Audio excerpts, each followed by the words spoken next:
2082 series of 2010. Ikatlong Miyerkules ng Nobyembre, Chronic Obstructive Pulmonary Disease Awareness Week under Proclamation number 501 series of 2003. November 19, the National Child Health Day under Proclamation number 199 series of 1948. At tinatawagan po natin si kagalang-galang Marquil M. de los Santos Cota, ang ating pong konsehal, Majority Floor Leader. Magandang umaga po. Ako po yung Marquil. Magandang umaga po, Mayor Vico Soto, Vice Mayor Dr. Jaworski, at sa ating pong bisita po, Secretary Earl Asavedra, at sa lahat po ng mga kapitan natin na nandito. Maganda makapitan po ng ating dalawa ngayon. Gusto lang namin po i-present ang isa pong award na natanggap po ng Sangguniang Panlungsod. At ito po ay ibigay o na-award po sa atin noong November 4, 2025. Noong nakarang Lunes sana natin ito ipipresenta. Ngunit hindi po natuloy ang ating flag ceremony dahil po sa bagyo. Pero bago po yan, ito pong ating pong natanggap na award ay mula po sa DILG-NCR Urban Governance Exemplar Award 2025. Ito po ito ay binibigay po kada 3 taon sa local government unit na nagkamit po ng high functionality. Hindi lang po sa Sangguniang kundi pati rin po sa iba't ibang mga departamento. Kasabay po natin nakatanggap din po natanggap din po mga award ay ang Ideal Functionality ng LCPC Performance Year 2024, Highly Functional LCAT BAUSI Functionality Audit, Moderately Complaint, and DCPR L3 Compliance Assessment, at ang first in NCR to localize po ng Taguyong, tinamo po sa departamento po ng DRRMO, at ang significant and valuable partner POC at ng ADA. At ang sanggunian, ang 11th sanggunian po, ay nakatanggap naman po ng award, ng Most Improved LGU po. Ayan po. Maganda po makipaliwanag po natin dahil nanggaling po tayo. Kailangan po bagit bakit po Most Improved po, Dahil nanggaling po ang ating syudad sa pangalawa po, at sa pinakamababa dati, nakagamit lang po tayo ng grado na 67% po. Pero ngayon po, wala po yung official, pero sigurado po na nakatanggap po tayo ng grado na 90% pataas po. At ang balita po natin, nakakasama na po tayo sa top 5 at sa December 1 po sa Philippine Counselors League, sa Cebu po, nagaganapin, ay malalaman po natin kung yung official po nating ranking. Kung number 1, number 2 man yan, number 3, number 4, number 5. Pero malalaman po natin sa December. At ang natanggap pa rin po natin, isa pa po, ay ang Exemplary Performance Award. At yan nga po yung binibigay sa 5 sanggunian na nakakabit po na mataas na grado. Yan po, 11 sanggunian. Kaya pamagin ko po, yung iba po kasing miyembro ng 11 sanggunian ay wala na rin po dito. So, congratulations po sa ating dati rin po mga kasama, si Konsehala Cory Raimundo, si Konsehala Saibel Asilo Lupilan, at yung mga miyembro na rin po ng 11th sanggunian na miyembro pa rin naman po ngayon ng 12th sanggunian. So, makakaasa po kayo na lalo pa rin po paghuhusayin po ng Sangguniang Panlungsod ang aming trabaho sa pamumuno po ng ating magaling. Actually, ang pwede po natin sabihin, ang most improved din po talaga ay ang ating pong Vice Mayor Dr. Jaworski. Dahil di po nila ito magagawa kung wala rin po sa kanyang gabay. At syempre po, sa ating Mayor Vico Soto, dahil po yung mga polisiya na amin din po mga ipinapatupad, karamihan din naman po, totoo naman po yan, ay nagagaling po yan sa ating mahal na Mayor Vico Soto. So, congratulations po sa ating lahat. At again, ulitin ko po, makakaasa po kayo na patuloy po magtatrabaho ang Sangguniang Panlungsod para po sa ating mahal na lungsod ng Pasig. Magandang umaga po at God bless. Congratulations po. Maraming salamat po, Konsehal Bonta. Ngayon naman po, itinatawagan natin si Ginoong Jong Palad at Binibining Maru Buenepe mula sa Human Resource Development Office. Alinsunod sa Civil Service Resolution number 010112 at Memorandum Circular number 01 Series of 2001, pinatupad ng pamahalang lungsod ng Pasig ang PRAISE Program sa bisa ng Executive Order number PCG 07 Series of 2021 upang kilalanin ng mga empleyado may natatanging serbisyo. Ngayong umaga, ating kilalanin ang Employee of the Month, Outstanding Employee in Administrative Support para sa buwan ng Hulyo at Agosto 2025. Bilang pagkilala sa kanilang natatanging disiplina sa trabaho, makabagong kaisipan at ruwarang paglilingkod sa pamahalaang lungsod ng Pasig. Igagawa din natin ang on-the-spot recognition award sa mga empleyadong nagpakita ng katapatan at malasakit sa serbisyo. At ngayon, inaanyahan natin si Mayor Victor Marilicen Soto bilang Praise Chairperson, si Vice Mayor Dodot Jaworski at miyembro ng Sangguniang Panglungsod upang igawad ang parangal. Mr. Arnel M. Borja, Outstanding Employee in Administrative Support mula sa Gender and Development Office. Mr. Belmar F. Trinidad, Outstanding Employee in Administrative Support mula sa Office of General Services. Mr. Daniel R. Tendido and Mr. Ronald I. Hernandez Jr., on-the-spot recognition awardees mula sa Peace and Order Department na pagsusaoli ng 100,000 cash at manager's check na higit na 212,000 sa may-ari. Maraming salamat sa inyong suporta at makabuluhang ambag sa paglilingkod sa pamahalang lungsod ng Pasig. Naway magsilbi itong inspirasyon sa lahat upang patuloy na itaguyod ng dekalidad na serbisyo ng Pasigueño. Mula sa Praise Committee, ako po si Malu Buenepe. At ako naman po si Jong Palad. Maraming salamat po.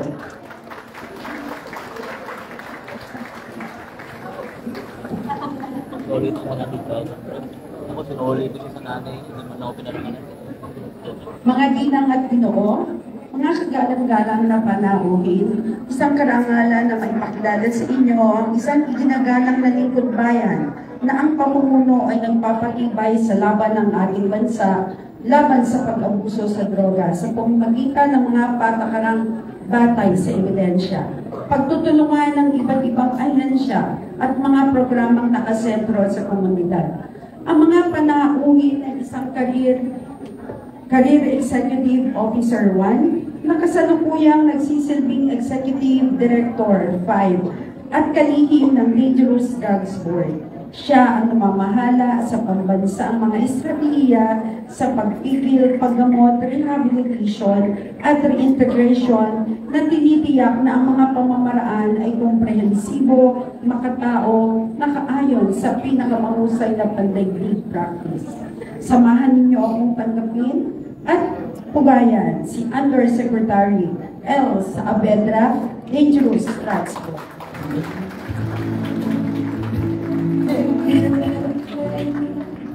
Maraming salamat po. Magandang umaga sa punong lungsod ng Pasig na tinitingala ng ating mga kababayan sa buong bansa. Sinasabi ko po ito hindi dahil matagal ko na siyang kaibigan, ngunit kita at ramdam natin ang kanyang sinseridad at katapatan sa sinumpaang tungkulin. Ating pong batiin at palakpakan si Mayor Vico Soto. Magandang umaga rin po sa ating mga kapwa kawani ng pamahalaan na linggo-linggo ay dumadalo sa flag ceremony para muling pagtibayin ang panata at upang maging marangal at kapita-pitagan ng mga lingkod bayan. Vice Mayor Dodot Jaworski, ang ating mga members ng Sangguniang Panlungsod, ang ating mga department heads, ang ating mga barangay kapitan, nakita natin din dito yung ating mga kasamahan ng mga pastor sa iba't ibang barangay, at ang mga citizens ng Pasig, kasama na rin ang city administrator natin, Attorney Manzanero. Alam po natin na ang flag ceremony ay pagpapatunay ng ating pagiging makabayan. Ngunit sa linggong ito ay may isang mahalagang dahilan kung bakit magkakasama po tayong lahat. Ngayong linggo po ay pinagdiriwang natin ang 2025 Drug Abuse Prevention and Control Week. Every year ay hindi po nakakalimutan ng Pasig LGU na imbitahan ang DDP sa DAPSI Kick-Off Celebration ito. Ilang taon na rin hindi po ako naging kinatawan ng ahensya sa programa ninyo dito sa Pasig, kaya noong nalaman ko na may pagkakataon na bumawi ngayong taon, no questions asked, tumuloy po tayo dito sa inyong magandang lungsod. Bayad utang ko po kay Mayor at sa liderato ng Pasig. Sisimulan ko po ang aking maiksing talumpati sa pamamagitan ng pagkilala sa mga naging matagumpay na hakbang ng inyong lungsod sa pambansang kampanya natin laban sa iligal na droga. Naaalala ko po nung una nating nakadaupang palad si Mayor Vico way back 2021 sa isang City Peace and Order Council meeting ng Pasig. Marahil naaalala po ninyo na sa mga panahon po na iyon, relentless ang kampanya laban sa iligal na droga kung saan mas matimbang ang law enforcement at drug supply reduction approaches na ginagawa ng pambansang pamahalaan.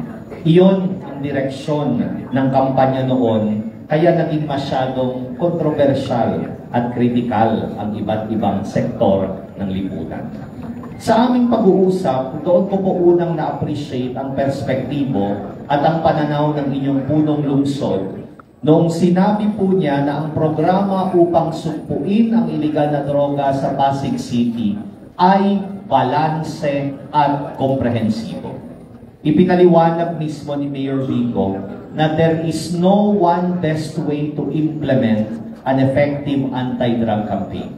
It has to be holistic, all-encompassing, evidence-based, and most importantly, rights-based. In other words, balanced approach. Ito rin po yung inspirasyon na pinapugutan ng Dangerous Drugs Board sa pagbalangkas ng Enhanced Philippine Anti-Illegal Drug Strategy nito. While there is accountability for drug-related offenses under the law through proper enforcement, judicial and prosecution measures, we must not forget to treat and rehabilitate the users who eventually became the victims of drug use and abuse. Balanced approach. Sa kasalukuyang framework of action na sinusunod natin sa pagpapatupad ng Enhanced Philippine Anti-Illegal Drug Strategy, dinagdagan natin ang Health, Social, and Developmental Services Pillar bilang dagdag sa drug demand at drug supply reduction pillars ng ating kampanya laban sa iligal na droga. Mahalaga ang dagdag na pilar na ito sapagkat nakasentro ito sa kapakanan ng person who use or inject drugs, lalo na sa treatment, recovery, aftercare, and reintegration needs nila. Dito rin natin na ipapatupad ang nararapat na no wrong entry door approach pagdating sa available modalities of intervention. Dito rin natin maipapatupad ang integration ng community-based drug rehabilitation program at community-based mental health program. Ang Health, Social, and Developmental Services Pillar ang tutulong sa atin upang maintindihan ang konteksto na ang problema ng droga ay hindi lamang security and peace and order matter. The drug problem is also a public health concern. Drug abuse or use is chronic relapsing mental health condition. In plain and simple terms, sakit siya. Balik tayo sa Pasig City experience. Hindi inisa-isa ni Mayor Vico ang mga detalye ng programa at proyekto na ginagawa ng Pasig City bilang suporta sa pambansang kampanya natin kontra iligal na droga.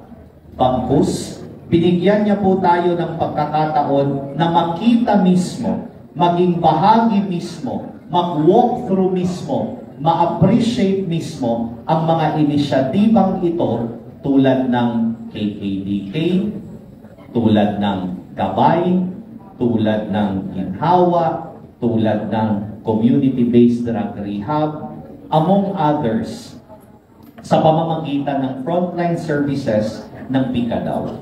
Sa makatuwid, ang drug abuse prevention and control efforts ng Pasig ay tunay na seen and felt ng komunidad. First-hand witness po ako mismo.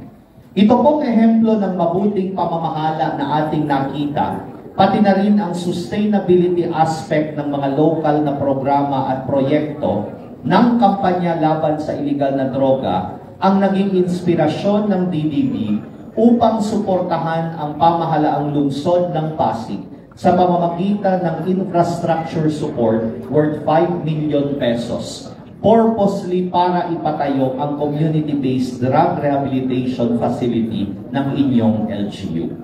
The promise to provide counterpart funds became a reality just months after your good mayor and I agreed to deepen the commitment to sustain and institutionalize good anti-drug programs which started here in Pasig. Palakpakan po natin ang inyong liderato.